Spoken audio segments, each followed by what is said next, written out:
Qué gusto de poder saludarlos, queridos hermanos. Realmente quiero mencionarles que haber llegado cada una de estas noches anteriores a sus hogares, a los lugares donde ustedes están, ha sido de gran bendición, estoy seguro. Esta noche, por motivos técnicos, estamos haciendo un resumen, grabando un resumen para hacerlo llegar a ustedes con mucho cariño, ya que en el periodo regular de transmisión no logramos conciliar el sistema que se usa con la proyección en las pantallas. Así es que agradecemos su paciencia y también les damos la bienvenida a este resumen de esta noche en el estudio de la palabra de Dios. Ayer hablábamos de la manera como la gente mira el acontecer de la vida.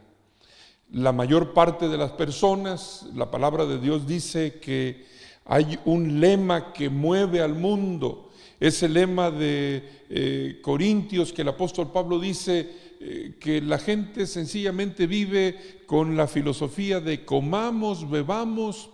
¿Cuál es el problema? Mañana vamos a morir. Así es que para muchos no hay propósito en la vida. Viven a este nivel de expectativas. Así es que lo que sucede, el acontecer de todos los días, no tiene propósitos más allá de lo que están viendo. Pero para el creyente no, porque cuando Jesús vino al corazón del creyente, Jesús trajo vida al corazón del creyente. Pero no la vida que se mide con días y con años que se festeja. No, la vida que Jesús trajo al corazón del creyente es eternidad. Jesús murió para que nosotros tengamos la garantía de la eternidad. Por eso el creyente, cuando mire el acontecer, lo mira en el marco del gran conflicto y lo proyecta con intereses eternos. Así es que lo que me sucede a mí lo tengo que medir en términos de las promesas de vida eterna. Por eso Jesús, aquella noche cuando fue tomado preso, decíamos anoche, lo que para un observador común era un caso perdido el de Jesús, porque sencillamente la oración que él elevó esa noche, aunque urgente y bajo angustia extrema, pues no lo oyeron en el cielo. La gente a la cual él había venido a servir y que tantos favores y milagros hizo para ellos, vinieron y lo tomaron preso. Y los discípulos, el grupo más cercano de Jesús, lo traicionaron, todos corrieron. Dice Mateo que cuando Pedro dijo, aunque fuera necesario ir a la muerte, yo voy a ir por ti a la muerte, todos dijeron, no, nosotros también vamos. Pero en el momento de la crisis, todos corrieron. Pero esta condición miserable del ser humano es una condición muy común. Permítanme ilustrarlo con un incidente interesante. En el estado de Arizona, cerca de Tucson, en el año de 1987 y hasta 1991, se comenzó un proyecto de hacer un ecosistema artificial cerrado para procurar producir condiciones de vida manipuladas para el ser humano. La intención era tener un sistema que pudiera ser plantado en algunos planetas fuera de nuestro sistema, pero hay quienes dicen que este proyecto se movió con las intenciones del temor del año 2000. ¿Recuerdan ustedes? Para el mundo, el año 2000, en los 80s, en los 90s, se proyectaba con mucho temor, con mucha angustia. Y en este lugar, Biosfera 2, que después se conoció como Biosfera 2000, fue un lugar que desarrolló muchas capacidades. En 1.27 hectáreas se tenía una selva de 1900 metros cuadrados, un océano de 850 metros cuadrados, un manglar, sabanas, desiertos, tierras cultivables, en fin, se tenía todo un sistema de seguridad. En ese lugar los científicos metieron semillas, metieron plantas, metieron condiciones de sobrevivencia. Lo interesante fue que en ellos iba una semilla que no imaginaron que esa semilla iba a germinar y les iba a echar a perder las condiciones. Porque resulta que cuando vino la segunda misión, esto fue el 6 de marzo de 1994, esta misión fue la misión más corta que hubo. ¿Por qué? Porque casi un mes después la tripulación comenzó a tener problemas entre sí, se comenzaron a pelear, comenzaron a reñir, comenzaron a tener problemas. La semilla que ellos no previeron comenzó a dar, germinar en el corazón, la discordia, los pleitos, las dificultades, de tal forma que el 3 de abril, o sea, casi un mes después, los tripulantes de la primera misión sabotearon el proyecto, llegaron en la madrugada, abrieron las puertas, rompiendo la cuarentena, y entonces el proyecto quedó hecho pedazos. ¡Qué tremendo!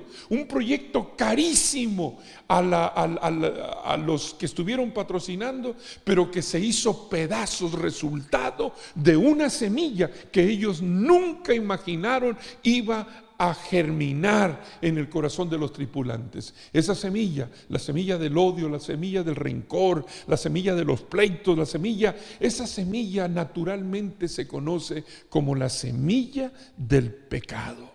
Y todos nosotros tenemos esa semilla. Les comentaba yo un día manejando a la carrera, rumbo a un compromiso a la iglesia. Iba yo en una calle donde el carril donde yo iba manejando se cerraba por delante, y a un lado mío, en el carril libre, iba una anciana manejando, una señora un poco más de 80 años. Yo dije, voy a acelerar, la voy a pasar para no incomodarla. Pero cuando yo acelero, esta señora que iba a un lado mío también aceleró. Ups, ya no me gustó. Dije yo, bueno, algo pasó. Volví a acelerar y ella volvió a acelerar. Cuando llegamos a donde cerraba mi carril, yo tuve que esperar porque ella estaba a la par mío, tuve que esperar que ella pasara, y entonces me puse detrás de ella. Y a que no saben qué comencé a pensar cuando estuve detrás de ella. Voy a echarle las luces altas. La voy a encandilar, le voy a hacer saber que estoy molesto. ¿Qué cosas? La misma semilla de este proyecto estaba germinando en mi corazón. Pero pensé, pero espérate, ¿pero eres pastor? Pero por otro lado pensaba, bueno, pero no dice mi carro que soy pastor. Y entonces la señora, yo vi su silueta, levantó la mano, como diciéndome, la semilla está germinando en mi corazón también. Entonces, y cuando yo vi que me levantó la mano, yo le levanté las luces y le encandilé. Pasamos el área, me hice a un lado para cruzarla, y ella levantó la mano y me saludó. ¿Qué cosas?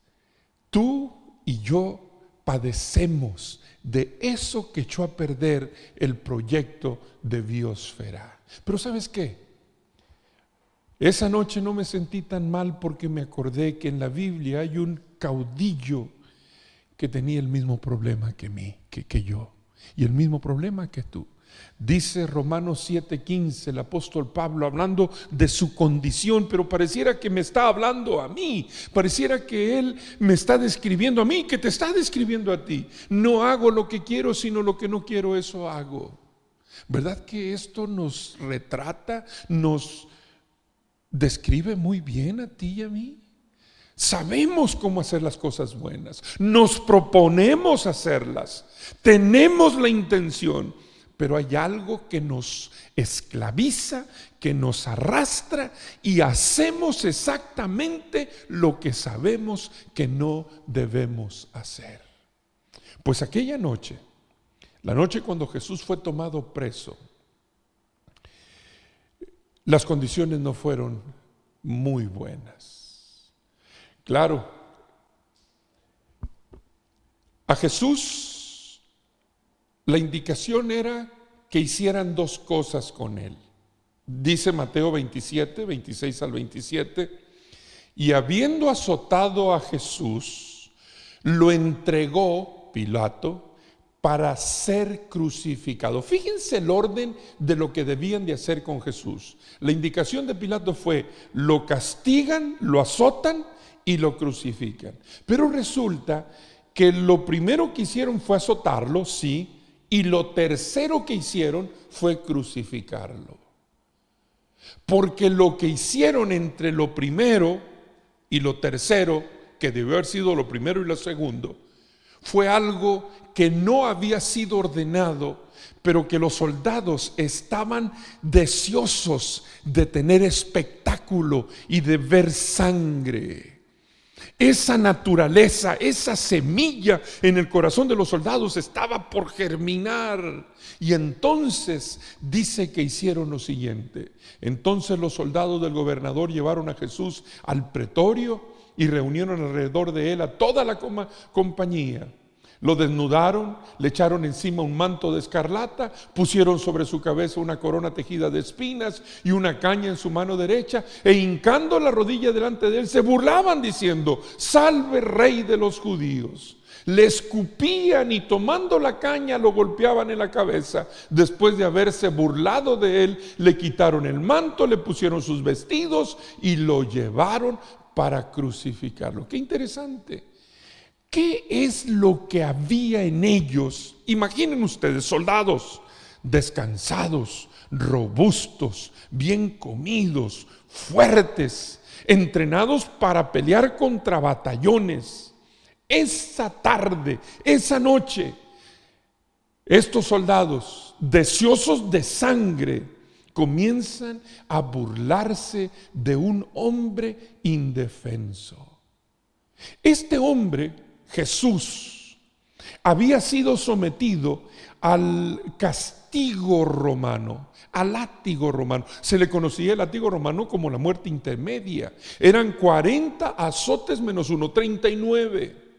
Pero no era con cualquier azote. El látigo que usaba el verdugo romano, el centurión romano, eran baquetas de cuero que en la punta se le amarraban pedazos de metal de plomo, de tal manera que cuando el verdugo golpeaba la espalda, golpeaba las carnes del castigado, esa arma rompía los músculos y hacía que brotara la sangre. Jesús fue sometido a ese castigo. Siempre un soldado vigilaba que el castigado llegara al límite, casi a la muerte, pero no muriera. Así es que cuando desataron a Jesús, se desplomó moribundo por el castigo que había recibido. Y aquí tenemos un grupo de soldados descansados burlándose de Jesús. Y uno de ellos, dice el texto, que mientras los demás lo empujaban, se reían, se burlaban, uno de ellos limpió la garganta y escupió el rostro de Jesús. Y yo me pregunto, ¿qué tanto duele un escupitajo en la cara? No abre, no rompe, no corta. Pero es que un escupitajo no tiene la intención de cortar la cara. Tiene la intención de humillar, de herir el corazón. Este soldado se ensoberbeció, se hizo grande, humilló a Jesús envalentonándose sobre él. Lo humilló. Pero ¿sabes una cosa? Ese soldado se parece mucho a nosotros. Se parece mucho a mí. Cuando yo eché la luz a la mujer aquella, me envalentoné sobre ella. Cuando tú, amigo querido, has tenido actitudes soberbias sobre la gente menos privilegiada que tú. Cuando dice Jesús que nosotros nos convertimos en ese soldado, y dice que en cuanto lo hacemos a esos hermanos pequeñitos, a Él se lo hacemos. Así es que ese soldado no está solo. Ese soldado está acompañado por ti y está acompañado por mí, porque tenemos las mismas condiciones. ¿Qué hay en el corazón que nos mantiene tan esclavizados y que hace que reaccionemos como no queremos reaccionar? Pues David nos da la respuesta. Él dice en el Salmo 36:1: el pecado oculto en la profundidad de los corazones de los impíos los impulsará siempre a hacer lo malo. Y Pablo dice que nosotros por naturaleza somos hijos de ira igual que los demás. Naturalmente nuestra tendencia no es hacer lo bueno, nuestra tendencia es hacer lo malo, a ser iracundos. Y es interesante porque el salmista David va más allá y dice: es que este asunto no es algo que aprendiste en la escuela, no es algo que fuiste cultivando a la medida que los años venían. No, él dice: esto va más allá, al fondo. En maldad he sido formado y en pecado me concibió mi madre. Es cierto, a los bebés, a los niños, no tenemos que mandarlos a ninguna escuela para que aprendan a ser egoístas, para que aprendan a ser malos. Yo tengo mis nietos, los amo, pero me duele el corazón cuando los escucho incómodos, cuando los escucho reñir entre ellos. ¿Pero qué hay en ellos tan pequeños? Hay esto: en maldad han sido formados. Como dice el profeta Isaías: todos nosotros nos descarriamos como oveja, cada cual se apartó por su camino. Todos, no algunos. No vaya a ser que en algún momento tú estés diciendo: bueno, pastor, es que usted no conoce a mi vecino, usted no conoce a mi esposa, a mi esposo. Uy, si supiera. No, hombre, yo soy un angelito a un lado de él.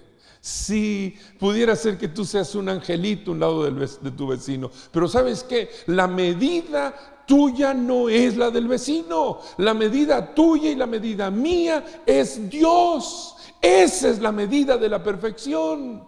No es el vecino, no es tu pariente, no es tu esposo, tu esposa, es Dios.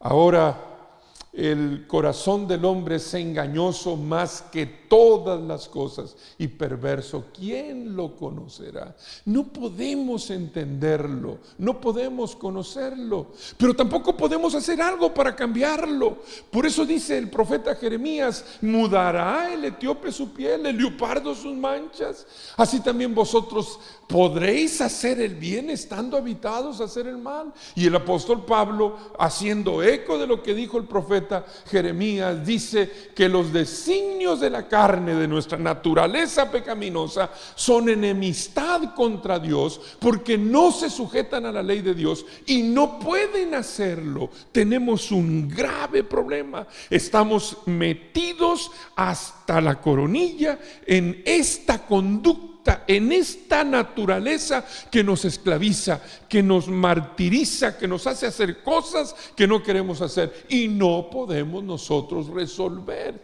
este asunto.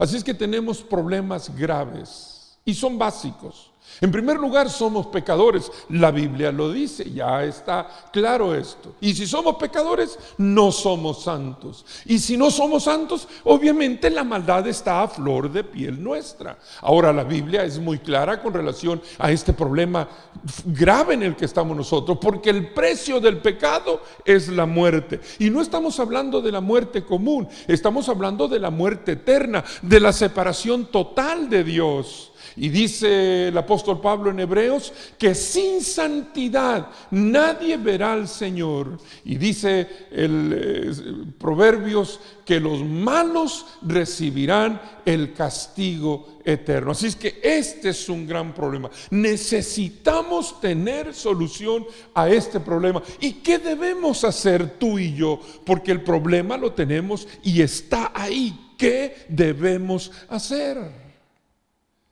Imaginen ustedes la escena. Aquel soldado se limpia la garganta. Jesús sabía lo que iba a hacer el soldado porque él conoce el fin desde el principio. Jesús tenía a disposición a los ángeles del cielo. Anoche leíamos que los ángeles veían mudos la escena del sacrificio de Jesús. Y Jesús sabía que con una oración 12 ejércitos de ángeles acudirían a su ayuda. Imagínense ustedes a Jesús, a un ángel, ver a aquel hombre cuando avienta la inmundicia de su saliva, cuando avienta el escupitajo de soberbia, de orgullo. Ese ángel pudo muy bien haber hecho así, y esa saliva debió haber regresado y manchado el rostro completo del soldado. Pudo. Pero ¿sabes qué? 600 años antes, a través del profeta Isaías, Jesús había revelado estas palabras: yo no escondí mi rostro de las burlas y los escupitajos. ¡Qué tremendo! Aquella tarde Jesús no limpió la inmundicia que aquel soldado romano había puesto en su rostro. ¿Sabes por qué? Porque esa inmundicia representaba la miseria del ser humano. Esa inmundicia no nomás representaba la miseria de ese hombre soberbio, de ese hombre malcriado, de ese hombre que estaba humillando al indefenso y sublime Hijo de Dios. No solamente lo representaba a él, esa inmundicia, esa saliva representaba tu conducta, tu pecado y mi pecado. Y esa saliva en el rostro de Jesús, camino a la cruz, se mezcló con la sangre. Y Jesús llevó la inmundicia de esa saliva, de ese escupitajo que dice Isaías, lo llevó a la cruz del Calvario, porque en esa saliva, en esa inmundicia, iba tu maldad, iba mi maldad. El apóstol Pablo, como queriendo darle una explicación a esto, nos dice en Gálatas: Jesús cambió lugar con nosotros y se puso a sí mismo bajo maldición. No era él maldición, no merecía él morir, pero camino a la cruz llevaba cargando, dice Isaías 53, la inmundicia de nuestros pecados, la inmundicia de nuestras rebeliones. En la cruz Jesús llevó esa semilla que te esclaviza y que te hace hacer cosas que tú sabes que no debes realizar. Por eso esta noche, amigo querido, yo te quiero animar para que caigas de rodillas y le digas a Jesús: Señor, yo como el soldado he manchado tu rostro muchas veces. Lleva la inmundicia de mi pecado y cúbreme con el manto perfecto de tu justicia. ¿Quisieras, amigo querido, ahí donde estás, caer de rodillas o colocarte de pie para que juntos le digamos a Jesús: Señor, lleva el pecado que me atormenta. Perdóname de lo que he cometido contra ti y dame el poder de tu Espíritu Santo para que Él haga en mí el querer como el hacer de tu santa voluntad. Oramos. Amado Señor, Padre Santo, aquí estamos. Tú nos conoces inclusive mejor que nosotros mismos. Señor, cuánto necesitamos de ti. Somos malos. Sabemos cómo hacer el bien. Queremos hacerlo muchas veces, pero Señor, nos asusta los alcances que nos esclavizan y la maldad que nos lleva a cometer actos que no queremos hacer. Señor, el pecado nos domina, pero queremos en esta hora pedirte que la sangre bendita de Cristo Jesús cubra nuestra vida y nos limpie de todo pecado. Señor, danos un nuevo corazón, un corazón que te obedezca, un corazón que se sienta feliz honrando tu nombre. Pedimos que nos des del poder de tu Espíritu Santo para que en medio de las dificultades y las crisis y las tentaciones de este mundo sea tu Espíritu Santo el que luche por nosotros, el que tenga victorias para honra de tu nombre en nuestras vidas. Danos una noche tranquila, danos tu bendición, porque lo rogamos en el nombre de Jesús. Amén. Mañana les animamos para que nuevamente se vuelvan a conectar. Vamos a ver otro aspecto de esta experiencia de Jesús camino al Calvario. Que el Señor les bendiga.